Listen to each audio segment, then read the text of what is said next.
Welcome to the Better Agent Podcast. If you're a real estate agent that's looking to grow your business, then you're in the right place. Whether you want to go from 5 to 10 transactions a year, or 10 to 50 transactions per year, or more, well, then this show is for you. I'm Josh Lavik, your host for the Better Agent Podcast, and in each episode, we'll bring you the tools, tips, and tricks directly from myself and some of the best leaders within the real estate industry. We have one goal in mind, and that's to boost your production and elevate your real estate game. Let's dive in and start creating a better real estate experience together. Welcome back, everybody, to the Better Agent Podcast.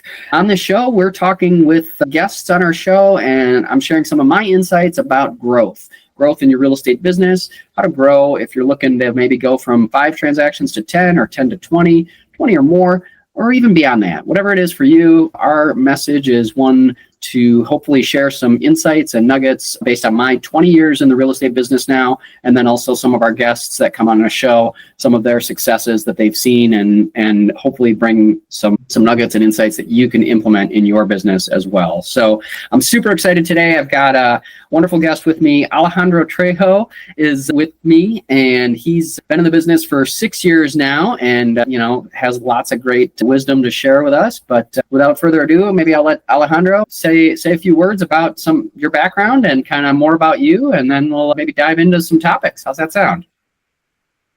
Hey, Josh, appreciate that. Yeah. So, as he said, I'm Alejandro Trejo, been in the business about 6 years. A little bit about my background. I come from doing low voltage stuff and putting in LED cameras, TVs, LED lights for a lot of different companies. And that allowed me the opportunity to start building relationships ahead of time before I got into real estate. And it inspired me to do what I do today based on those relationships and people needing to grow their own businesses, their companies, and expanding, and their families and friends looking to move from one home to another or first-time home buying. So I thought, you know what? This is the perfect opportunity for me to make a career change and jump right into real estate. And here I am today. Wait. Low voltage to real estate? How did that come about? Tell us more about that. Sure. Well, it's actually a story that starts with when I was doing the low voltage stuff. Yeah. And in my first year of doing it, it was heavy stuff, no sleep, 72 hours, no sleep. We had deadlines. We had to get jobs done. Yeah. And it actually, what drew the stake for me to make that move as fast as I did, ended up being that when it came down to a review and what I need, how am I doing in my personal life, and am I getting everything I need from this company? The answer was no. And apparently I was hired to do a different position. So the question was, well, when do I have time to do this if I'm always working? Mm-hmm. Well, you do it on your days off, right? I'm thinking, this is insane to me. I can't do what you wanted to hire me to do and constantly be in the field, and it didn't make sense to me. So I spoke to somebody else. Feeling just kind of burned out from that role and that job, and just needing a career change, needing a shift. Yeah, exactly. I get it. But taking everything that I had built, the relationships and people's needs and stuff, it just drew the stake for me to just make that move instantly. Yeah. So I spoke to somebody, jumped into real estate, didn't know what I was doing at first, but hey, it's a motivation, it's a passion. I love helping people, whether you're a client, customer, another agent who needs help. Yeah. Well, and I think we were talking a little bit before getting started, and I think you were doing around 18, 19 transactions a year or so, right? Correct. Which is, that's triple the national average. So certainly, definitely successful, definitely succeeding. But, you starting out that first year, I mean, I'm sure it wasn't quite that high, right? I mean, it's starting out you're shifting. Yeah, the first year, I believe it was 12 transactions my first year. Okay, so 12 transactions that first year. So that in itself, one a month almost. I mean, that's a milestone, right? And that needs to be celebrated. But I think, you had already had, I think, what I've noticed really it takes in this business, or any business for that matter, and that's certainly work ethic, right? You're working, you said 72 hours a week in this other job, and you can't come into real estate and not go all in, right? You need to put in a lot of effort. And I think That's something I've noticed too, is like, I think I've seen some agents get into the business and maybe they're struggling, maybe they're not quite succeeding. And, I think sometimes it just boils down to, are they putting in enough time? Are they getting enough reps? Are they getting enough chances, to put in the time that it takes to be successful? So yeah, no, I love hearing more about that. So sorry, I didn't mean to cut you off there, but no, it's fine. Yeah. It's just, and like you were saying, the key word is, do they even have the time, or are they putting in the time, right? When they get started in the business. And me, when I got in, I didn't know what I was getting into, like I said. But when you talk to enough people and everybody starts telling you, the more you put into it, the more you get out of it. I also didn't realize what that meant, because I didn't know what I didn't know. So what do you do? You jump on stuff like this, podcasts, YouTube, everything, and you start educating yourself. And then when you're with the right people and you surround yourself with the right people, you are going to soak up so much more information. And that to me is really important. So if you are a newer agent, surround yourself with people that are doing what you want to do, whether it's high sales, just getting into the business and being successful in general. You need to surround yourself. I call it the diet, right? It's not just food we eat. It's who do you hang out with? What do you listen to? What kind of things do you watch? I mean, if you want to spend all day watching, TV shows and stuff, by all means, that's cool. But is that going to pay your bills? Is that making you successful? Are you building relationships doing that? I mean, these are things that people got to think about, right? It's a huge career change. Yeah. And a personal life shift.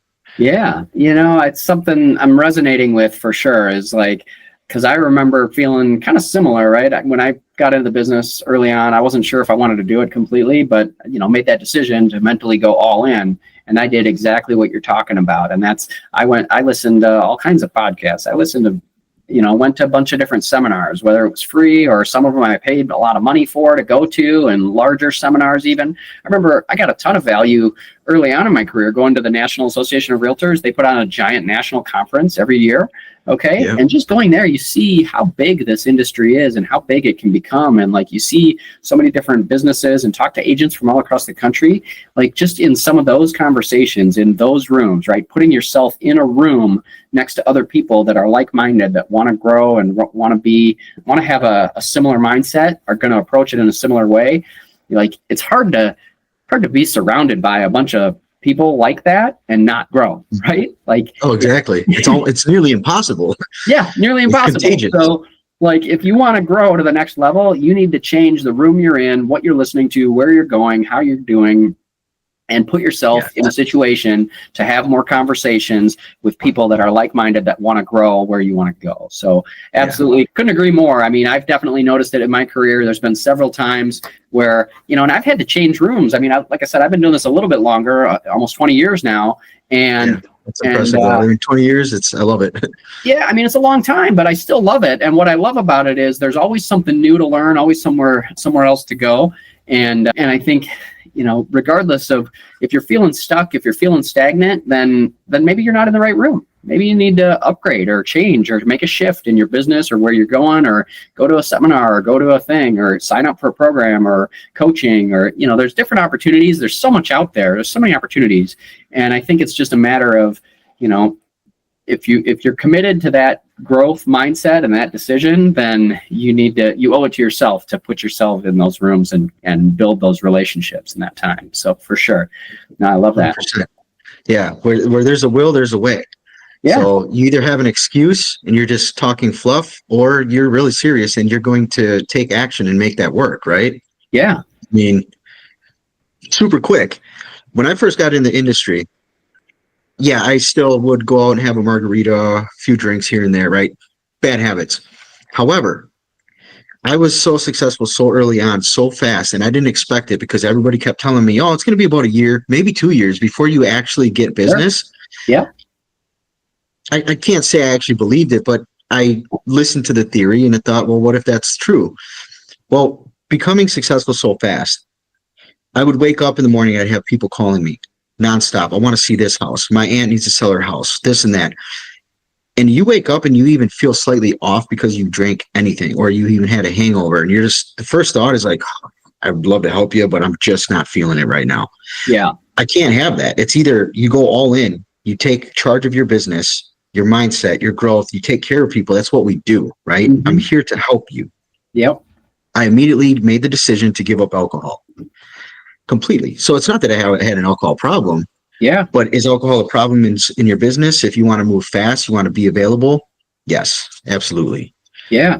So, yeah, well, it was. I commend you on that. I mean, that's a bold move. I mean, right? We're in Wisconsin, right? Exactly.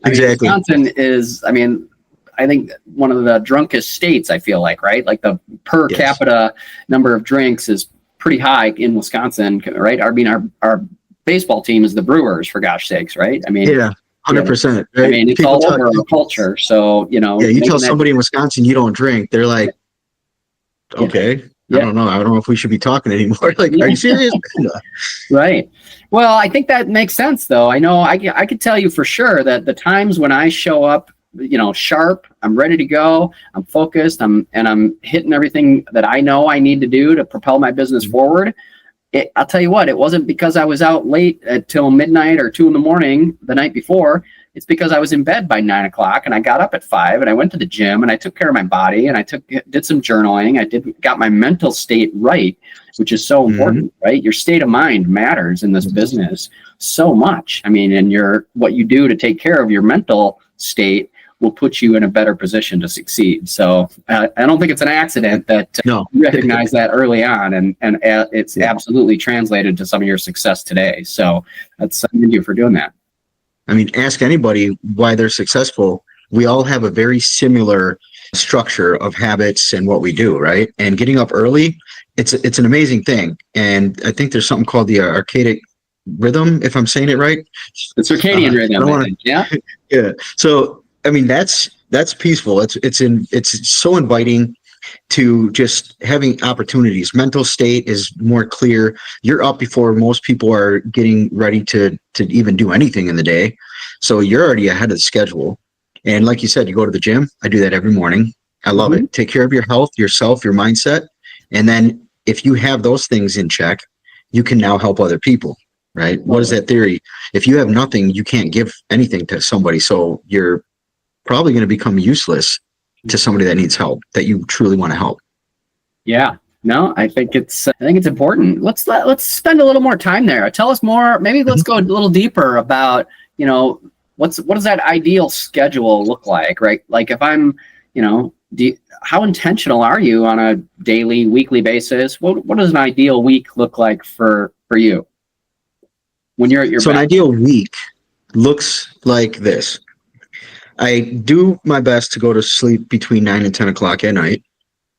I get up early, anywhere between 4:30 and 6 o'clock in the morning. Now, no, I do not have that like 100% set schedule. I used to.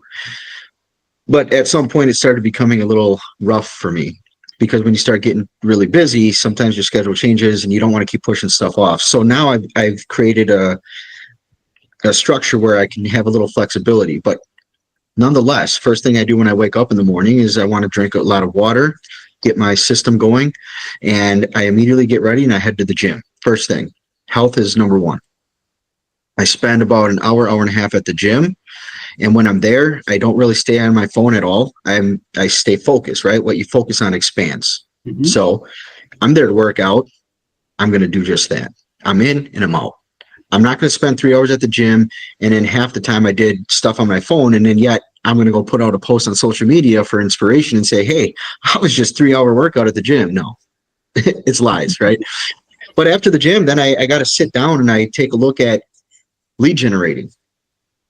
We want to look at expireds, for sale by owners, your sphere of influence, go through your database. Database is also really important. How often is it that you yourself have like a friend that reaches out and just says, hey, I haven't talked to you a little bit and just seeing how you're doing and if there's anything you need? It's not very often. Sure, people reach out, hey, what's up, man? How you doing? Yeah, sure, that's pretty typical. But nobody ever really asks you if there's anything you need. Are you doing all right? Is there anything I can specifically do for you? But as a real estate agent, I make that a point to do on a daily basis. Reach out to as many people as possible, see how they're doing and what can I do for them. And it's not even just real estate related. It's just anything. Yeah. Maybe you just found a new furniture set or a bed or something, you need help moving it, and you were just about to put out a post and I just caught you at the right time. And you're like, yeah, actually, I want to get this moved. Guess what? I have a truck. Yeah. When works for you? When do you plan to do this? If my schedule's open, let's make it happen. Right. There you go. So just being there for people. So I make that a daily habit. Yeah. Well, that's so, so important, having those daily habits, having those routines, getting your mindset right. I mean, I know for me, I'm 100% the same way, right? I like to be in bed by 9:00 and, I'm not perfect. Like there's days I'm up till 10, 11, watching too much Netflix or doing whatever. Guess what? Those are the days I don't make it into the gym. And then what? Yeah. Then I usually don't feel as good going into my next meeting that day. So, when I'm at my best self, I'm in bed early. I'm at the gym early, at least a few days a week. I'm 3-4 days a week, but it's getting your mindset right is so important. 100% agree. The only thing I do that I think I also do a lot, and I wasn't always good about it, but I've been doing it a lot more is journaling and just recognizing, what are some wins from the last day or two or whatever that you can recognize and just celebrate, so you're starting off in a good positive mindset. I think that's one thing that I've added, that has definitely been helpful and important. The other thing I think that's so important that you mentioned, right, is lead generation, right? I think people sometimes get into this business and they think, oh, well, I'm just going to get my real estate license and then people are just going to call me. Like as soon as I'm licensed, they're going to call me and they might call you, but more than likely you're having to call them or reach out to them or send them a Facebook message or text them, right? You're spending that time to stay in touch with other people. And I love your comment about just adding value and adding some way to help them in whatever it could be, whether it's moving something or helping with some other aspect that's maybe not real estate related, but you're just adding value to that relationship and helping them out. So many times I've experienced that too, right? Like maybe I've helped somebody and they're not moving, but they need help in some other aspect of their life. And maybe it's a recommendation of some other vendor or some other thing that they need. But then, a month or 3 months or a year later, hey, you were so helpful when you did that. Hey, we're thinking of making a move. Let's sit down and chat about it sometime. So, it's so funny how just even those little micro deposits in helping other people can lead to business down the road. Oh, spot on. Yeah. And so the idea though is that what happens in theory with most people on average, with us humans, if I were to help you, and let's just say you're even a business owner and not just a regular person or a friend, and I help you bring business, let's say, to your establishment, what would you want to do for me? You'd want to help me build my business. You would want to exchange. Law of reciprocity, right? You want to help enough other people, they will naturally, automatically want to help you. Absolutely. And it's it goes for everybody. Now, yes, you get some people that just soak it up and they don't care. They're just like, thanks for the help, and they move on. Yeah. But there's always something negative with something positive. It's just how life balances itself out. So, but question for you, Josh, is have you been, so you're in the industry for about 20 years, right? And so you know as well as I do that we go through a lot of struggles, and we don't necessarily have a therapist, so to speak, right? But with the stuff that we go through, you would almost think that we need to sit down and talk to a therapist half the time with so much moving parts. So the question to you is, do you allow yourself to open up sort of like a therapist to other people in general? Like whether they're agents that need help or just friends, clients, family, stuff like that. So, well, I'll just throw this out there. I have gone to therapy and I think it's a great idea for anybody out there. So I think whether you're married or just even dating somebody, I think it's helped my marriage in many ways. And in my business, I mean, I've participated in lots of different coaching programs and mentorship things. And I think in some ways it's improving those communication skills to be and just recognize certain things that I think has helped me be successful. But it's something I think so the question is, do I feel like I'm a therapist in some ways, or? Yeah. Like how some people just want to vent, right? It could be clients, it could be Yeah. agents, it could be whatever. Yeah. Do you get that often where people want to come to you and they just need somebody to talk with and like walk through scenarios, right? Whether it is somebody who's a potential client. And Yeah. So, what's coming up for me actually. So what this reminds me of, and is something that I do with probably almost every single client or potential lead or business opportunity prospect, is I think being a skillful listener, and is super important. And, that's part of what I think a good therapist will do as well, right? They're skillful listeners. They're going to hear whatever you're struggling with or frustrated with. And then one of the things that I do that I think is very helpful is to, hear them in a way, but then also sort of mirror it back and sort of just say, so what I'm hearing is, it sounds like you're really mad about this, or you really want this, or, it's 3 bedrooms or 4 bedrooms is really important. Well, why is that? Right. And so it's sort of, I think, digging deeper than just those first surface level answers and not moving on too quickly. So I think probably the best example that comes to mind, I think, is like, say you're out with a potential buyer and you're looking at homes and you go in, you walk through this home and you look through it and they're like, well, yeah, I don't know. This house just didn't feel right to me. Oh, okay.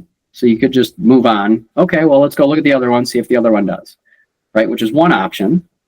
The other option is you could pause and dig a little deeper on that, right? So, oh, this house doesn't seem to work for you. Well, what doesn't work for you? Tell me more about that. What would work for you?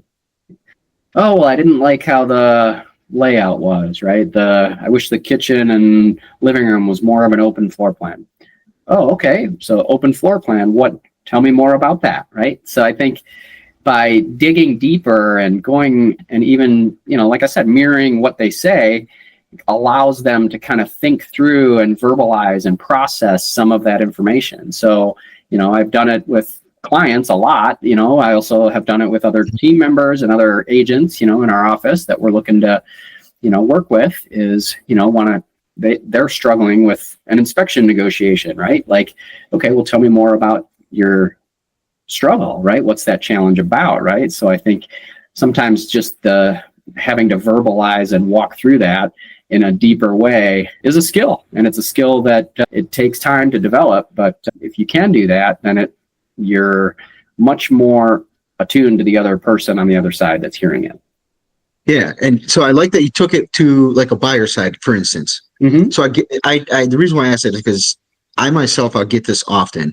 And if you're going to be new into the business, let's say this might be helpful, is like you said, you want to adapt that skill set if possible, because this business is always about psychology as well. You need to fully understand people, because surface level, they don't really want to answer the truth. And you're there to actually help them, right? You want to be in their best interest if they hire you. So to do that, you need to fully understand and get them to unfold the very truth of what it is they're looking for. Because, for instance, if you come to me and you start explaining to me all your struggles as a buyer, you're going to start telling me things like, well, I need this and I want that and I need this. Well, if I present these things to you, now you have more excuses. I need to know what the facts are. And to get down to that, you have to have like a conversation. You want to get them to be as vulnerable as possible when it comes to like what they're looking for. You want to build that trust. And that's about relationship building as well. So key factor, listen, take note, dig deeper. It's a huge part of this business. You can't just be like, yeah, no, I hear you. I always take notes. It's like a thing I do. Yeah.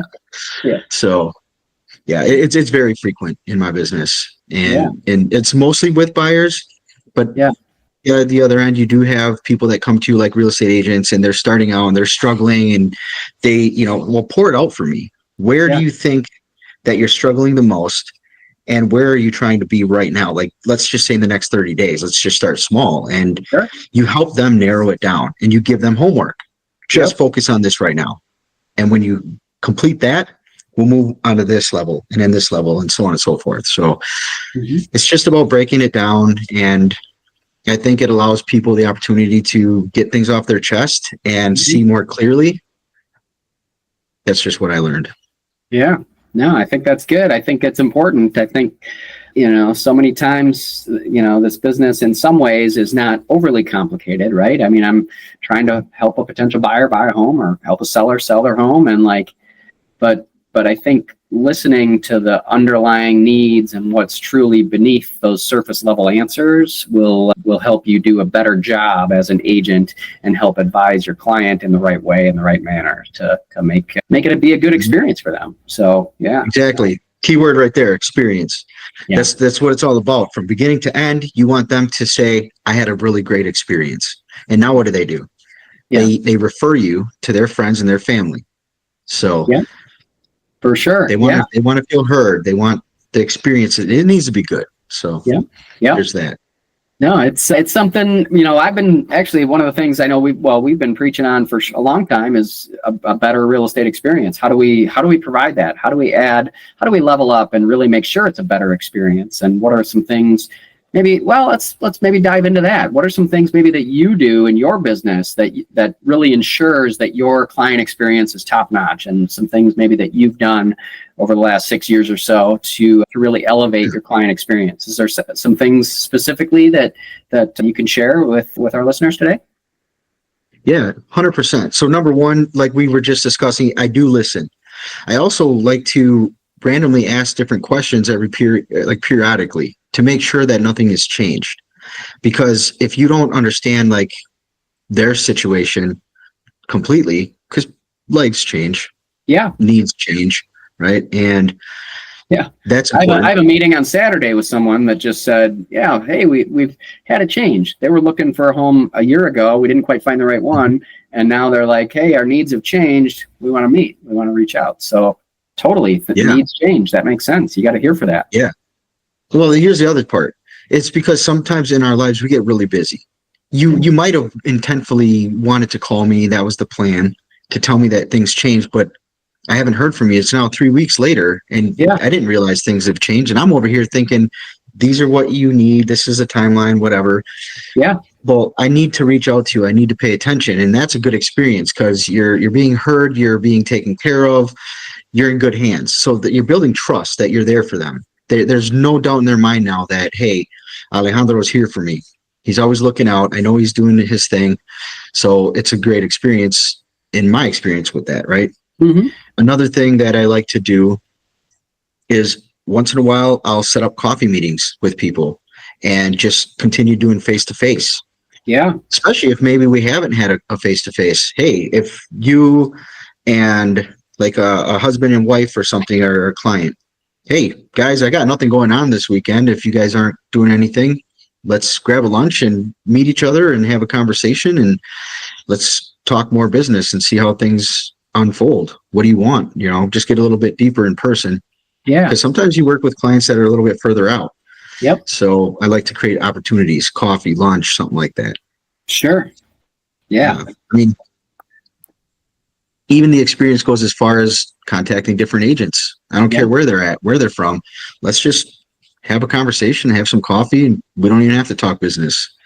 So it's about building relationships and overall the experience for everybody. So, no, that makes sense. Well, that's what I'm all about on this podcast, even, right? Mm-hmm. How do we elevate the client experience? How do we learn from each other? Because I think there's so much, we're at different companies, right? But at the end of the day, we're not competing because we're in different markets, right? We're serving different people, but we both have something that we can bring to the conversation that can help one another and learn in different ways. And there's so much to be learned from other good agents doing successful things. So I mean, I think, listening for those changes, those are all definitely important. One thing that's coming to my mind too, that I know I've always been a huge advocate of was just, having like a basic kind of biography, right? About you, your story, and sharing that with potential clients, and sometimes even sharing it online. I know there's a lot of agents out there that, you try to find some information about them, and sometimes you can't even find you find a phone number and that's about it. Well, call me for your real estate needs. Sure. Well, tell me a little bit more about you. Tell me a little bit more about your background, what you've done or how you've done it, and that kind of thing. I think even just, spending that time, I mean, right? Most people go to apply for a job and they submit a cover letter and a resume. Like that's like basic 101, right? I think there's a lot of agents out there that don't even have that, right? Give me a cover letter, give me a resume, right? Every time you work with a potential client, you're applying for a new job. So I think, sometimes just having that basic biography, that basic introduction about you and some of your background, I think can be helpful for creating a better experience. You're setting the tone for how you're going to show up to these meetings, to these coffee meetings that you're talking about, to the relationship. And so I think that can be helpful for sure. Very cool. I like that idea. And it's something that I personally too haven't put out there per se. Mm-hmm. But I do a lot with social media, and I constantly have about 5,000 people on my friends list. So I try to stay in touch with as many people as possible through social media as like another platform, or Instagram, Snapchat. So I like to utilize social media. And what I like to do, and what I'm trying to get more used to doing, is show more personal stuff that I do or that I'm getting involved in, just as a little insight to a window of who I am and what I do, and just a little bit about me like that, right? And the other side is smaller with the business. Sure, a lot of agents, we always post, hey, just sold, whatever. Mm-hmm. Sure, a lot of people might think, I get it, you're another real estate agent, cool, successful for you. But at the end of the day, that doesn't generate as much engagement as the ones that I post about my kids. I know that.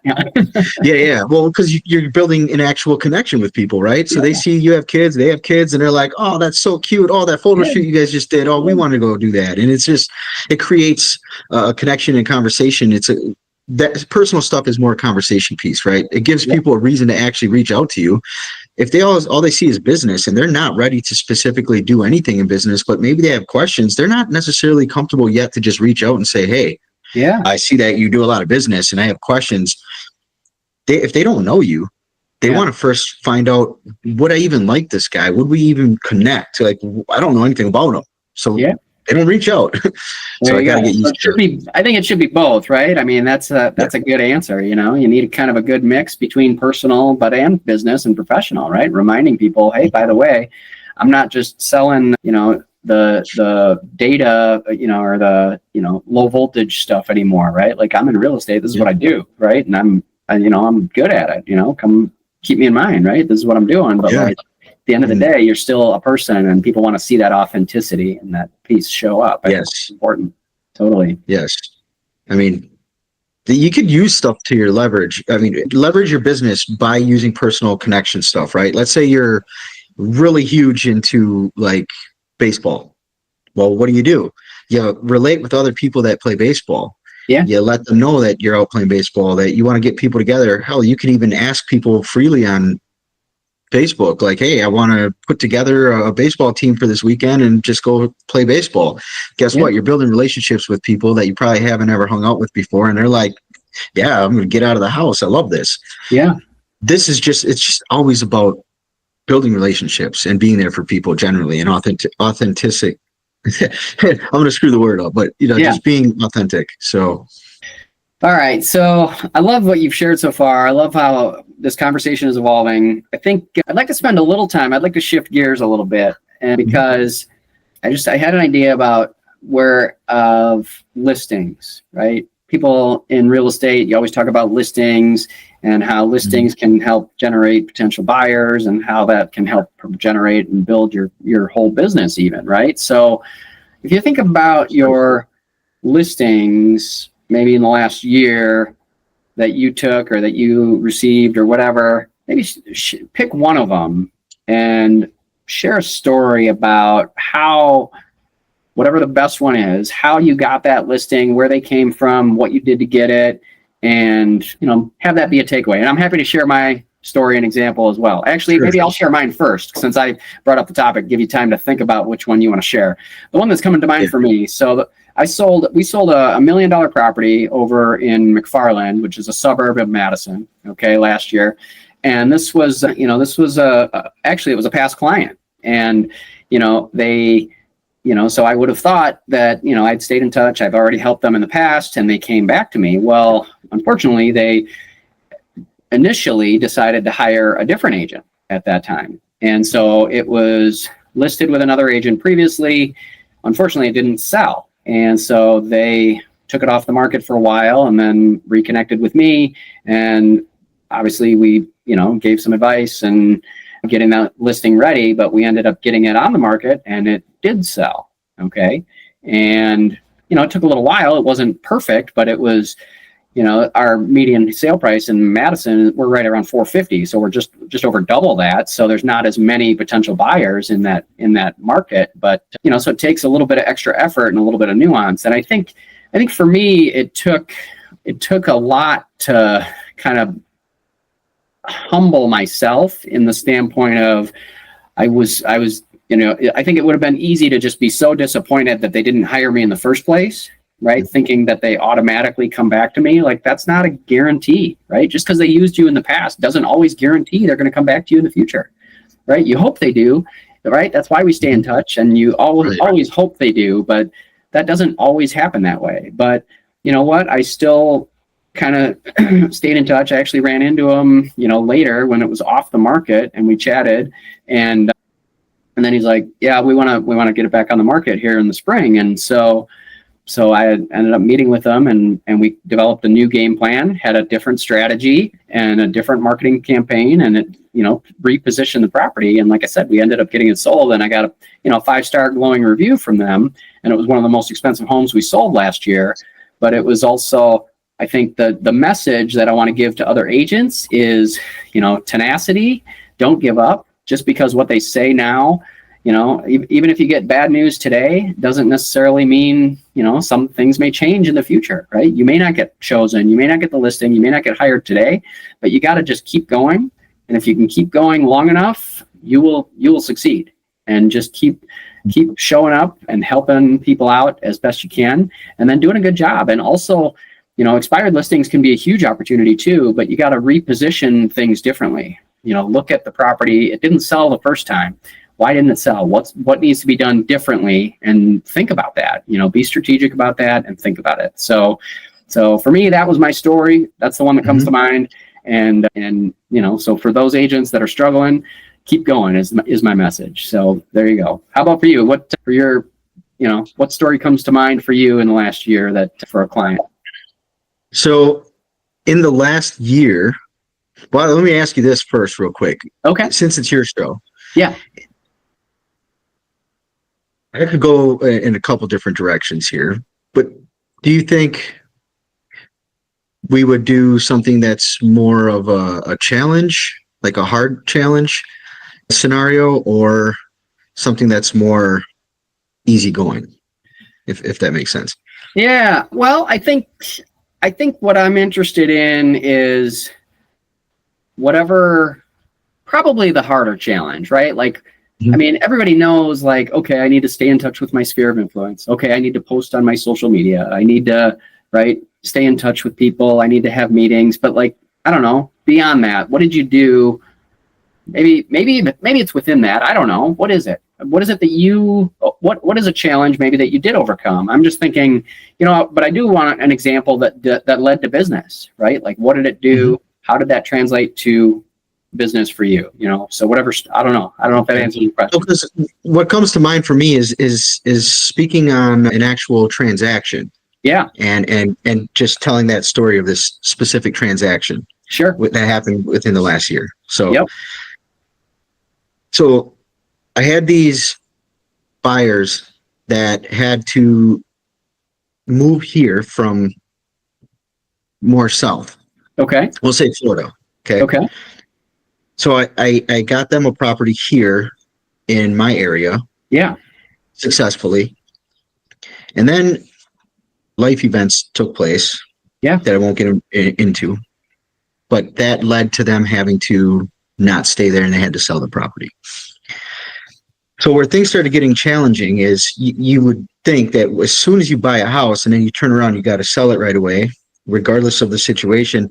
It's challenging, right? In this market, people are like, but you just bought that house and you probably bought it at specific price. And then selling it's a challenge. So, well, that soon I would think you probably need to take a loss. I would think if you need to sell it that quickly, maybe, unless you got it for a super good deal on the buy side. Yeah. Well, that would be every buyer's dream, right? Every buyer wants a deal and every seller wants the most amount of money. So what ended up happening was when we threw it on the market, we obviously had to throw it on the market at a specific price. The price always makes sense. And we ended up getting several walkthroughs, people, seeing the property, and then we only ended up with one offer. This one offer, it's harder to negotiate with because it's just one offer, and what are you going to do with that, right? Sellers weren't necessarily happy with the offer, right? Right? Yeah. So they're like, yeah, we don't want to take it. Okay. Well, if we don't take this offer, or at least, counter back and try to negotiate something, we don't have anything else coming in. And not to mention they had a specific timeline that they had to follow. Like the clock is ticking. Sure. Well, we ended up taking this offer probably 2 weeks later, and going through this, more things happened on their end.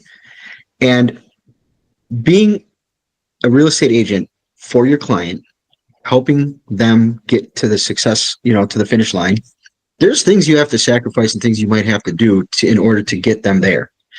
So their situation wasn't looking good at all.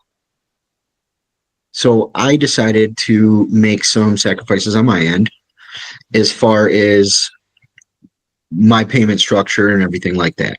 Your fees, just to get them to the finish line. Now, it's challenging. It was rough, very exhausting. We spent more time on this than we probably should have, but sometimes you get put in those situations. And at the end of the day, when you're hired, it's to make sure your client can succeed. Mm-hmm. Now, of course, it's within reason. But getting to the finish line, I pretty much walked away with nothing, but it allowed them to save it got them to the success. They walked away, not saying that they were the happiest because of their own situations, but they were happy and pleased that they're no longer, in this situation. So to me, it was one of the most challenging transactions I've ever put myself into. Yeah. But at the end of the day, I did what I had to do to make sure that my client is well served. Mm-hmm. And they walked away successfully. Man, that's so great. So, that's a skill, and that's probably hard to do at the moment, right? But it's, I think, something that every good agent will do is that they will always put their client's best interest at heart, and it's not always about the commission or the fee, right? And if that's all you're thinking about is the commission or the fee, then it feels bad and it stinks. And right, clients can smell it, right? And those are you're not going to last, right? You need to be, I think one of the things that I know I've done many times is where I go into every transaction, not attached to the outcome, mm-hmm. And whatever happens here is going to happen. And I just need to be okay with that. And it's a skill and it takes practice. And, I commend you for stepping up and doing what you got to do.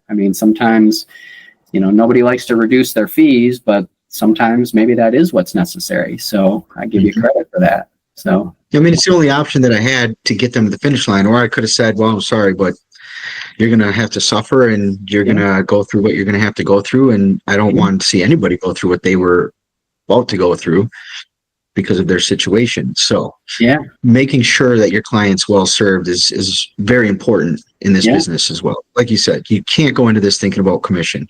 Do we need to make a living? 100%. Yeah. And sometimes we end up in these positions where you're like, man, I just put in all this time. I put in hours, weeks, months, and I get nothing out of it. Well, that's not true. You're gaining experience, and experience is a lot. So you know how to handle another situation, and you can say, hey, I can handle it a little bit differently this time. I can start asking different questions because of this new scenario that is not typical. Yeah. Now you can make sure, hey, are we headed towards this or not, right? Yeah, for sure. Experience is a lot. Very cool. Well, Alejandro, I really appreciate you sharing that story, man. And I hope it resonates with some of our listeners and some of our viewers today. And man, this has been a great conversation today. So I really appreciate you coming on the show and sharing lots of your insight and your wisdom and sharing some real authentic stories, because I think that's what we need to do, right? And to propel the growth and become better agents for our clients. That's what I'm all about, and that's what this podcast is all about. So I appreciate you doing that. And any last words before we sign off? Yeah, I would just like to say thank you, Josh, for the opportunity to even be here. Yeah. So it's been something that I've always looked forward to doing, and having the opportunities, it's well worth it. So that's what I have for you.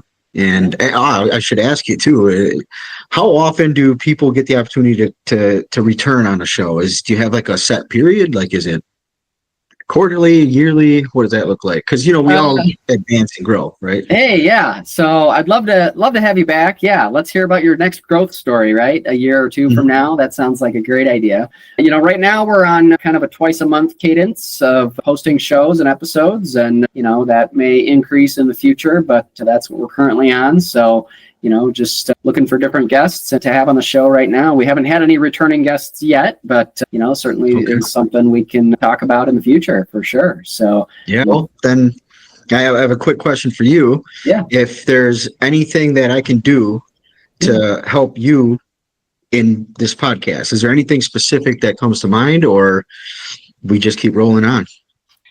I'm just, like I said, my goal in launching this podcast is to really just give back to the agent community and help grow with other agents, and just put myself in those same rooms like we were talking about before, right? Like, how do I surround myself with other good people, good agents that are like-minded, that want to grow? And so if you want to share that message beyond this podcast, that sounds great.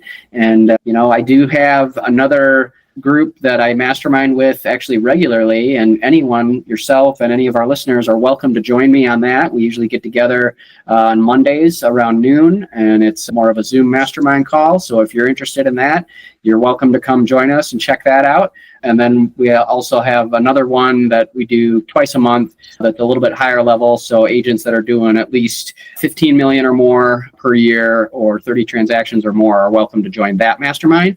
But, we do a little bit of both. And I think a lot of it is exactly what we're talking about here. And it's how do we help one another be more successful. So I'd invite you and any of our listeners to join me on those calls. Yeah. Is there a specific location that I would find this information by chance? Well, you can go to betterrealestateexperience.com is the site I've kind of built and developed, and you can sign on there. There's a link, and you can join me for one of the masterminds coming up at betterrealestateexperience.com. Okay, perfect. Well, I appreciate that information, and I look forward to seeing you there. All right. Sounds good, Alejandro. Thanks for coming on the show, and thanks everyone else for tuning in to our episode. That's a wrap for today's episode of the Better Real Estate, or Better Agent Podcast. Here, I'll get it right. It's the Better Agent Podcast. I'm your host, Josh Lavik, with Alejandro Trejo, and we appreciate you tuning in today. Have a great day. Thank you. Thanks for tuning in to the Better Agent Podcast. I hope you found today's insights valuable. Don't forget to subscribe and leave a review if you enjoyed the show. Stay tuned for more tips, Q&A sessions, and sneak peeks into our 21-day challenge. To get full access of our show notes and more details on the 21-day challenge, go to abetterrealestateexperience.com. Keep striving for greatness, and I'll see you on the next episode.